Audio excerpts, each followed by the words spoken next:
Sister Silvereen, Ambassador Extraordinaire of PAAIN, Parental, Alienation, Awareness International Network.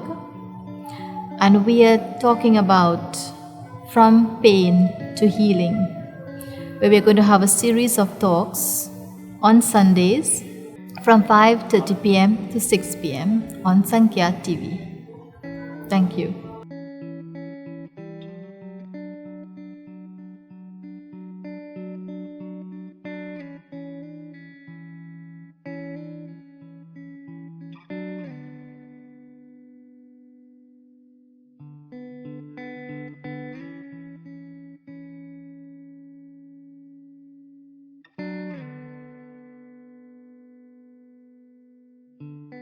Sister Silvereen, thank you once again for joining me.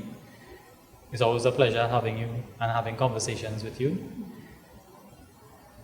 One thing that struck me in our last episode was saying that anger arises from unfulfilled desires. But one question I had before that was, how does desire affect our concept of right and wrong? Yes, important question. How does our desire affect our concept of right and wrong? If our desires are not being fulfilled, for example, and I decide I'm going to do anything to get what I want, so whether it be in the right way or the wrong way, I am just out to get whatever I want to be happy. Whether it's to steal, whether it's to kill, whether it's to rob the bank or whatever. So yes, unfulfilled desires, my desires that are not being met, leads one to do anything that is not right to get his desires fulfilled. And of course, there is a consequence for that. So let's take a look now at what causes this. So within us, there is something called a void. A void is like an emptiness. And this emptiness really is a spiritual emptiness, because people think that if they have everything materially, they will be happy. Let's say, for example, you want a new house and you think, well, if I get a new house, I will be happy. So here, because of your desire, the universe granted you a new house.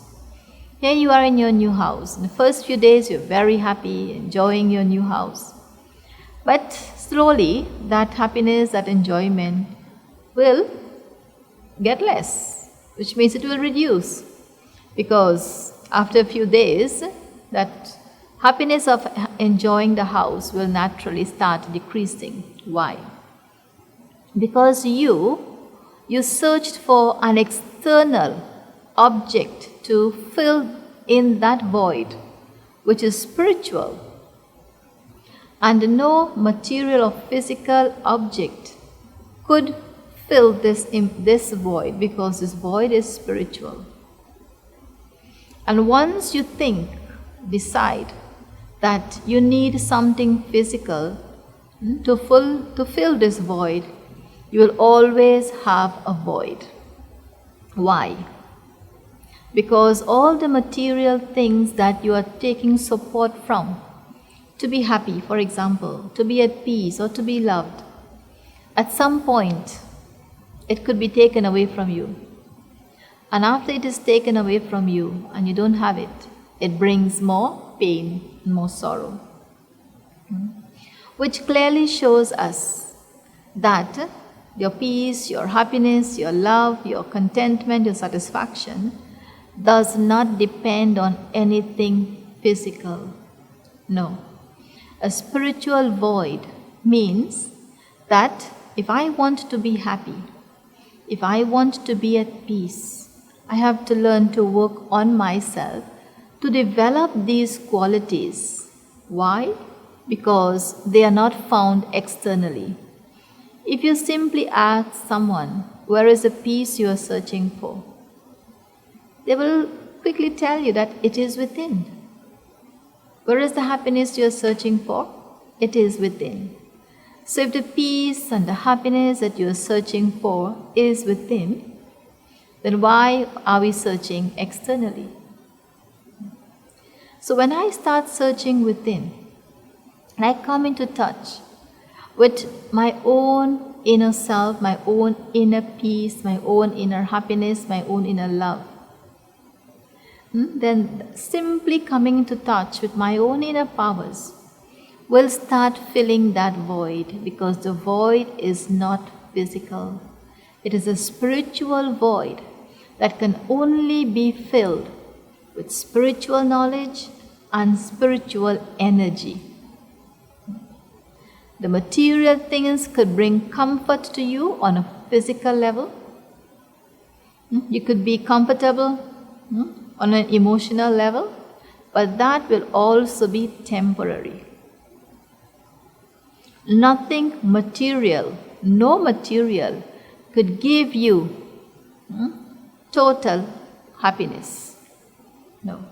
Because happiness is that state of mind where nothing external could affect me in such a way that will destroy my happiness. For example, let's say you're feeling to eat something really nice. What it is you like so much. Doubles. And you go out there and you really want to eat this doubles today. You go out there and you're searching for the doubles man. The doubles man is nowhere to be found. Then what starts happening with you inside? You're getting irritated. No doubles man, nowhere. That irritation is a form of anger, and here you are developing this anger because you're not finding the doubles man. Then what starts happening to you inside? You develop an anger. And so because now you are angry, because you're searching for this doubles man, if someone pulls up in front of you and block your way, what happens to you? You will lash out in anger because the anger is there in you. What has caused the anger? The desire, unfulfilled desire, has generated or created this anger in you. And now because the anger is there, like we say, until by your nose, then if anyone say anything, let's go back home because we didn't get a doubles, you are more angry. Let us search. If anyone say or do anything, you will lash out in anger because this is what you have developed, because your desire was not being fulfilled. So yes, unfulfilled desires leads to anger, and there's so many other reasons also that leads to anger. External influences and so on. Now there's a question that there's a word that comes up when you were saying that when we pursue our desires, we can be selfish, we can be self-centered. And a word came up in my mind, which is evil, where you have people who, in pursuing their desires, are willing to do horrible things to people. Can you explain or elaborate on what that process is? Why do some people seem comfortable being, evil, being so selfish that they are willing to cause harm to others? Yeah. So let's say, I would not say only poor people, but generally speaking, people have so much desires that it's impossible for all of it to be fulfilled. So here, let's say, Mr. X has a desire to build a house, but he doesn't have a proper job. So he decides he's going to try other means to get funds, money to build his house. And even if that means that he has to rob a bank. So what is leading Mr. X to go and rob a bank? An unfulfilled desire. So because there is unfulfilled desire, that actually, that unfulfilled desire pushes that individual to commit a crime or a wrong act so that he can get things the way he wanted. He can have things how he wanted. So in the end, yes, unfulfilled desire lead us to either doing wrong things, making the wrong decisions, and then of course the consequences are also the wrong one. Which means, if you perform a wrong act, what will be the consequences? You have to face the time. Then what happens? The desire that he had to build a house or even to buy a car, and he was not able to do it, will lead to more anger in the minds of many. And if we look into the point of where it all begins, for example, your children may get a chance to go to school, to study, to educate themselves, because we are taught, if you go to school and you study well, then you will pass your exams, and if you pass your exams, you'll get a good job. And of course, if you have a good job, you'll be able to earn well, and so you can take care of your family. That is what we are being told. But in a classroom of, let's say, 30 pupils, all the children will not come first, all will not come second or third. There will be first, second, third, fourth, fifth, etc. until number 30. So everyone cannot be the same. And even number one would have passed all his subjects and got a good job. And sometimes that also is not enough. Because today we hear of white collar crime. We have, and the more we have, the more it's not enough. The more we think that, no, I need more, or I want more. So it is not only a question of poverty that leads people to commit crime. No. Unfulfilled desires is what leads people to commit crime. Poverty is just one aspect. Because we hear in the news, the white collar crime, big men committing crime, men who have. So, what it is that pushes us to commit crime? Unfulfilled desires. Now that is, let's say, crimes of a material nature in terms of Mostly. possessions. You are trying to gain possessions. What about people who they are violent towards family members? They are abusive. They are Domestic violence. Yes, domestic violence, and even, the parental alienation, for example, issue where the marriage may not have worked out, and they are trying to seek revenge through the child. What is the nature then of this form of, crime and anger and unfulfilled desires? How is it different, or is it different from what we call organized crimes? Yes, so I think everything is based on desires. So here we have two people come together, and of course their product is a child, and after some time, for whatever reason, there was a separation, which means the parents separated. And the parental alienation means that one parent is trying to avoid that child having connection, communication with the other half. And of course there is some desire there also, because why would a parent not want his or her child to have contact or communication or even a relationship with the other parent? There could be so many reasons. One could be that if I am able to have the child alone, then I can win that child's heart. And here this child will not have love, and communication and connection and relationship with the other half. One. That is a desire right there. Second, that if I have the child, then maybe the husband or the father of the child will have to pay me, give me child support. So here I'm going to collect the money for child support. Another desire.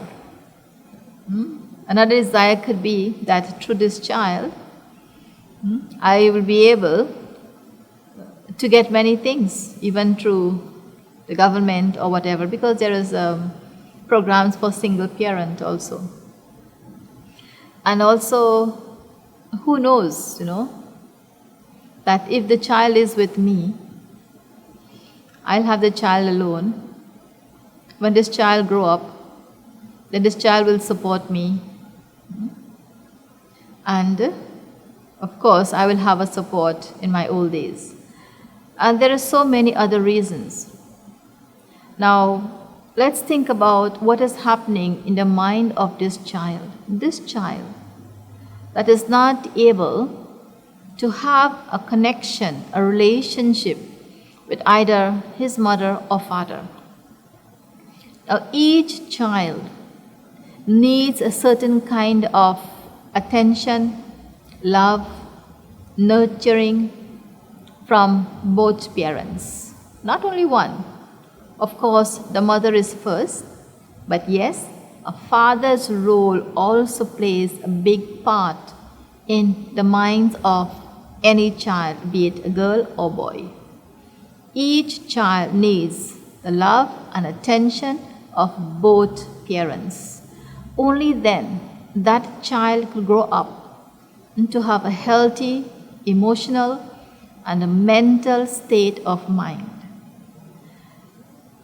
So when a child's mind is not stable, the child's mind is not working well, understand that child is going through some emotional, mental, or even spiritual traumas.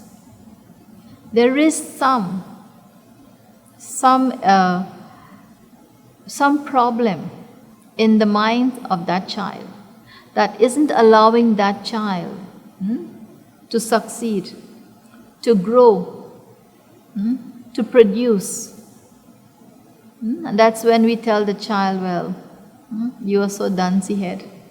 You cannot do this, you're not able to do the next. But why is that child's mind in this state that a child is not able to function the way he is supposed to function? And I made mention many times in the past that each time a parent or a guardian or any individual speak to any child under the influence of anger or aggression, they are actually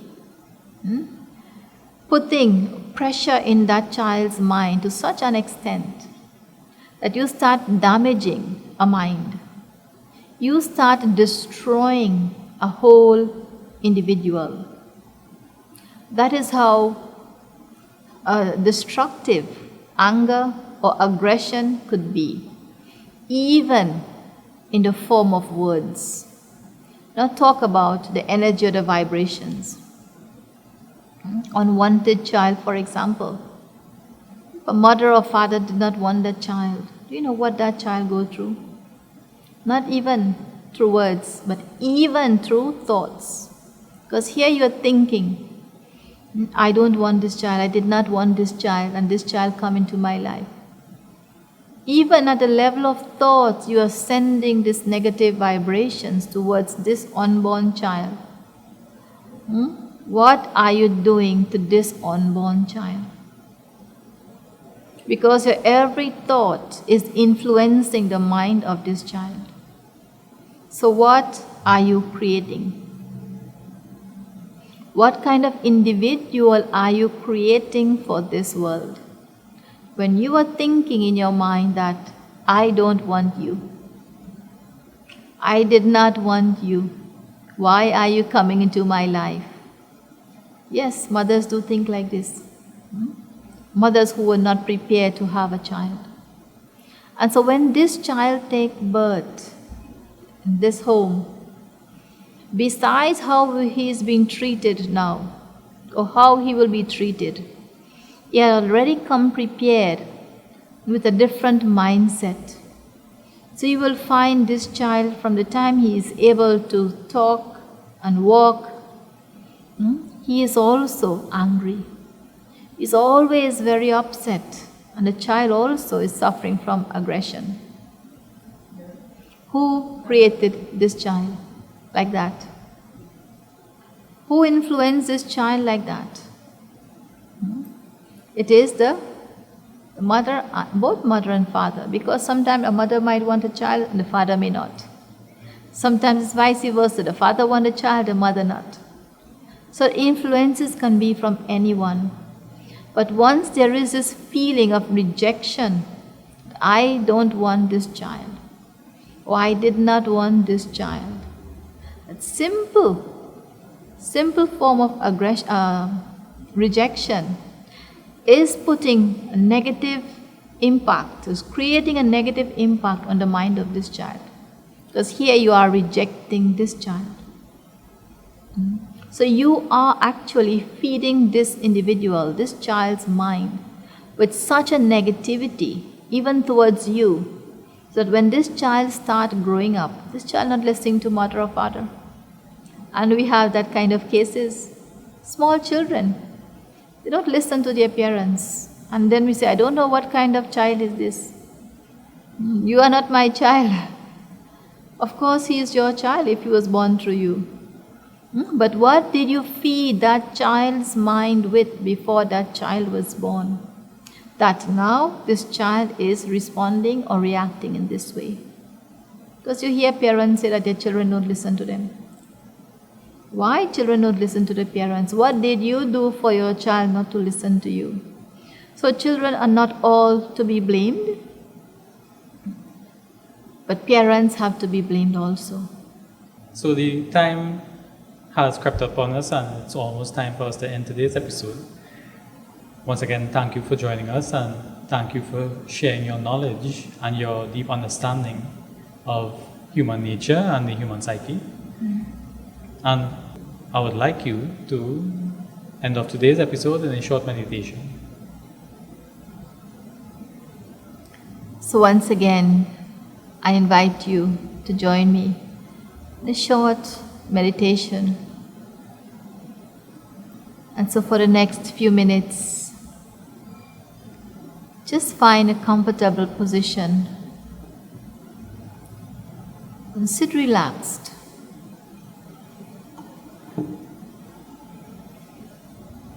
And in this relaxed state of mind, I relax my body. And I become aware of my thoughts. I understand that each thought that I create are energies that I generate. I produce energy from every thought that I create. And so I am constantly generating energy. And this energy, which are thoughts, then start having an impact or an influence on my mind, my feelings, my emotions, as well as my body. And in this awareness, I become conscious of what I'm feeding my mind with. What am I feeding my emotions and feelings with?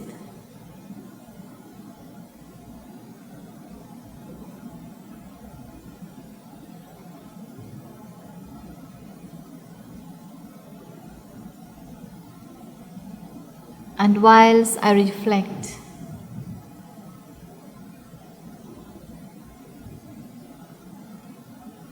I ask myself, how am I internally?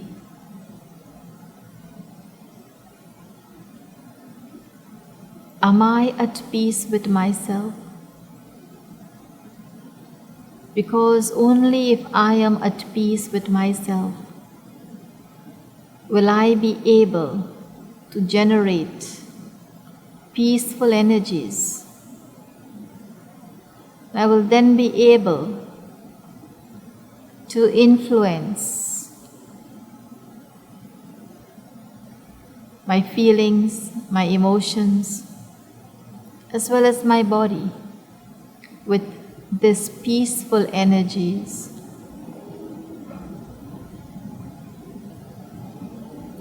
I am aware that whatever I am thinking, whatever are the quality of my thoughts, so will be the quality of my words and my actions.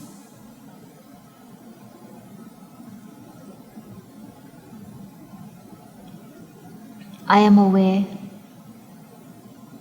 that each negative thought that I create, I generate that energy, which then goes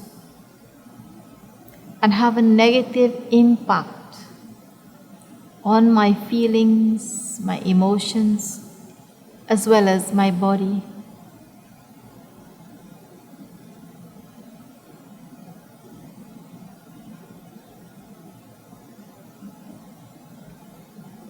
And the result of any negative energy is destructive. Negativity destroys, whereas positivity helps us to grow.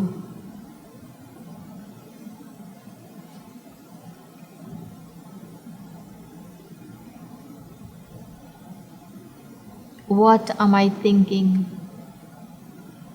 And what am I growing?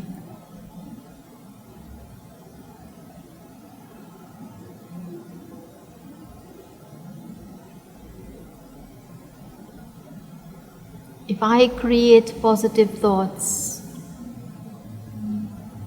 I naturally sow positive feelings, emotions, and energies.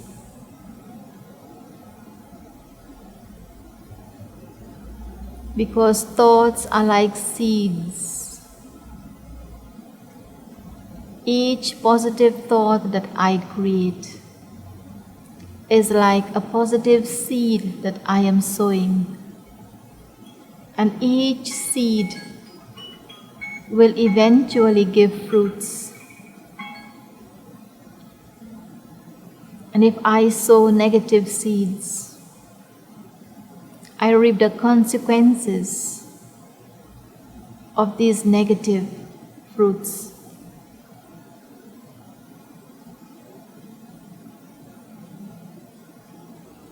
Think, what am I sowing constantly?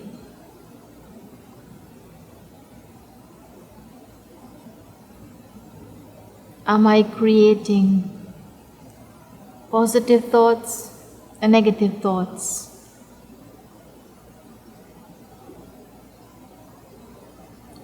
Because each have their effect.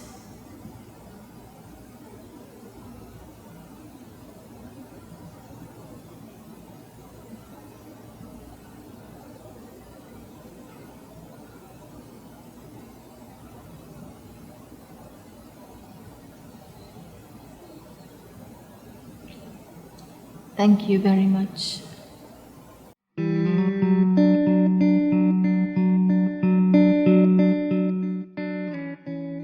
Join us globally every Sunday at 5:30 p.m. on Sankhya Television as Parental Alienation Awareness International Network, PAAIN, presents Ambassador Extraordinaire, Brahma Kumaris, Sister Silvereen Mongru with the series From Pain to Healing.